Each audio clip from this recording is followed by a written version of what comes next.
எல்லடங்கா ஸ்தோத்திரம் என் வாயென்றென்றும் நான் பாடுவேன். இந்நாள் வரை என் வாழ்விலே, இந்நாள் வரை என் வாழ்விலே நீ செய்த நன்மைக்கே என்னில்லடங்கா சோஸ்திரம் தேவா என்றென்றும் நான் பாடுவேன். காட்டேனில் வாழ்கின்ற யாவும் கடும் காற்றும் பனித்தூறலும், காட்டினில் வாழ்கின்ற யாவும் கடும் காற்றும் பனித்தூறலும், நாட்டினில் வாழ்கின்ற யாவும் நாதா உமை போற்றுமே. ஆகா என்னில்லடங்கா ஸ்தோத்திரம் தேவா என்றென்றும் நான் பாடுவேன். ஹாய் குட்டீஸ், எல்லாரும் எப்படி இருக்கிறீங்க?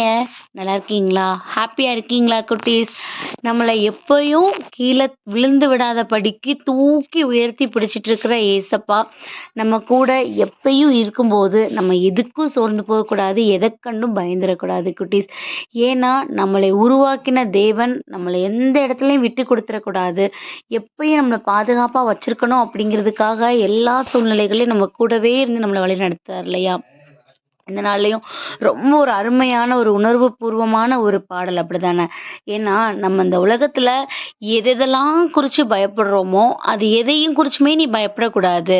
ஏன்னா நான் காட்டில் இருக்கிற மரம் செடி கொடி இது எல்லாத்தையும் அதுக்கெல்லாம் தெரியாது தானே, எப்படி வளரணும், எப்படி எப்படி அது உருவாகணும். ஆனால் கடவுள் அதை உருவாக்குறாரு, அதை உண்டு பண்ணுறாரு, அதை நம்ம யூஸ் பண்ண வைக்கிறாரு அப்படித்தானே. அப்படி இருக்கும்போது என்னுடைய உயிர் மூச்சை கொடுத்து உருவாக்கியிருக்கிற உன்னைய நான் எப்படி உன்னைய விடுவேன்? அப்படி நீ எதை குறித்து நீ சோர்ந்து போகாத, எதை குறித்து நீ பயப்படாதன்னு நம்ம எல்லாரையும் பார்த்து சொல்கிறாரு குட்டீஸ். இவ்வளோ ஒரு அருமையான ஒரு தேவன் பார்த்தீங்களா? எப்படி நமக்கு ஒரு அருமையான வசனம் கொடுத்து நம்மளை பலப்படுத்துறாரு பார்த்தீங்களா குட்டீஸ்? ஸோ நம்ம எப்பயும் நம்ம மனதில் இருக்கக்கூடிய ஒரே வார்த்தை, எனக்கு கடவுள் இதை அனுமதிக்கிறாரு, எனக்கு இது நடக்குது அப்படின்னா அதில் அவர் ஒரு காரணம் வச்சிருப்பாரு. அந்த காரணம் கண்டிப்பாக நமக்கு நன்மைக்கு ஏதுவானதாக தான் இருக்கும். ஏன்னா கடவுள்கிட்ட இருந்து உருவாகுதுன்னு நம்ம நினைக்கிற எல்லாமே நமக்கு நன்மையின் காரணமாக உருவாக்கப்பட்டது தான் குட்டீஸ்.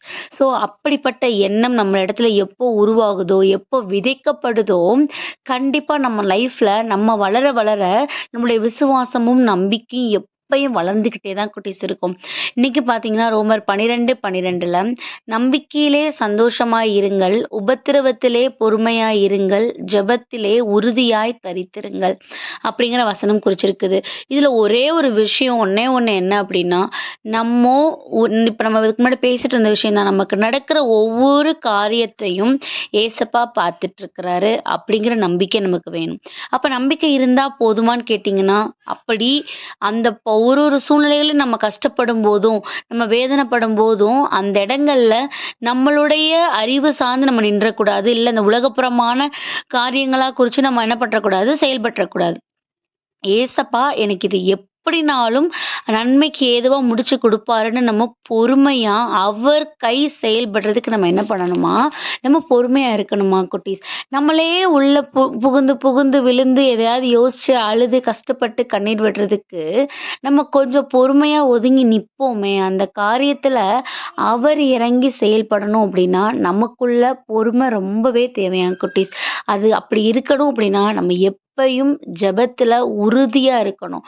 நான் ஏசப்பா எனக்கு இது செய்து கொடுப்பாரு, இதை நன்மைக்கு ஏதுவாதான் அவர் முடிச்சு கொடுப்பாரு, இதை வெளிப்படுத்துவதன் நோக்கம் ஏசப்பா நன்மைக்கு ஏதுவானதாக தான் வச்சிருக்கிறாருன்னு நம்ம எப்போ உறுதியா நிற்கிறோமோ, அப்படி உறுதியா இருக்கும்போது நம்ம எதுக்கும் எதுக்கும் சோர்ந்து போக மாட்டோம். ஸோ இந்த நாள்ல நம்ம புரிஞ்சுக்க வேண்டியது, தெரிஞ்சுக்க வேண்டியது அதுதான். நம்மள வளர வைக்கணும்னு முடிவு பண்ணி நம்மள ஒரு ஒரு படிநிலைகளையும் கடந்து வர வச்சுட்டுருக்கிறது ஏசப்பான்னா, அவருக்கு தெரியும் அந்த சூழ்நிலை எவ்வளோ கஷ்டமா இருந்தா கூட அதை எப்படி நல்லபடியா முடிக்க வைக்கணும்னு. அவர் இருக்கும்போது நம்ம எதுக்கும் சோர்ந்து போய், எதுக்கும் கஷ்டப்பட்டு, எதுக்கும் கவலைப்பட்டுட்டு இருக்கக்கூடாதாம் குட்டீஸ். ஸோ நம்ம ஏசப்பாவை இறுக பற்றி பிடிச்சுக்குவோம். சூழ்நிலைகள பார்த்து பயப்படாம, சூழ்நிலைகள்ட்ட சொல்லுவோம், "எனக்கு உன்ன சமாளிக்கிறதுக்கு நீ நினைக்கிறதுக்கும் விட மேல ஒருத்தர் எனக்கு ஸ்ட்ராங்கா பலன் குடுத்துட்டு இருக்கிறாரு. ஸோ நான் அவருடைய கரம் பிடிச்சு நடக்கும்போது, நீலாம் என்னை ஒண்ணும் பண்ணிட முடியாதுன்னு" சோர்வ பார்த்து நம்ம சொல்லுவோமே குட்டீஸ், கண்டிப்பா நம்ம லைஃப்ல எல்லாமே நிறைவான சந்தோஷமா இருக்கும். ஸோ அதுக்காக ஏசப்பாட்ட ஒப்பு கொடுத்து ப்ரேயர் பண்ணுவோமா? அன்பான ஆண்டவரே, இந்த நேரத்திற்காக நன்றி அப்பா தகப்பனே. எங்கள பார்த்து பொறுமையா இருங்க, ஜெபத்துல உறுதியா இருங்க, நம்பிக்கையா இருங்கன்னு சொல்லியிருக்கீங்க டாடி. உம்முடைய வார்த்தைகள் எங்களோட இருதயத்துல எப்ப விதைக்கப்பட்டுருச்சோ, அப்ப எங்களுக்குள்ள நம்பிக்கையும், பொறுமையும், எங்களுக்குள்ள ஜெபமும் உறுதியா ஆணிவேரா போட்டிருக்கும் டாடி. உம்முடைய கரங்கள்ல அப்படிப்பட்ட இருதயத்தை நீங்க புரொடெக்ட் பண்ணி எங்கள வளர வைங்க. நீங்க எங்களுக்கு வழிகாட்டுங்க. அதற்காக எங்கள முழுவதுமா எங்களுடைய இருதயத்தை எங்களுக்கு கேட்டுட்டு இருக்க ஒவ்வொரு வரையும் உமது கரங்கள்ல ஒப்புக் கொடுக்கிறோம். ஆமென்.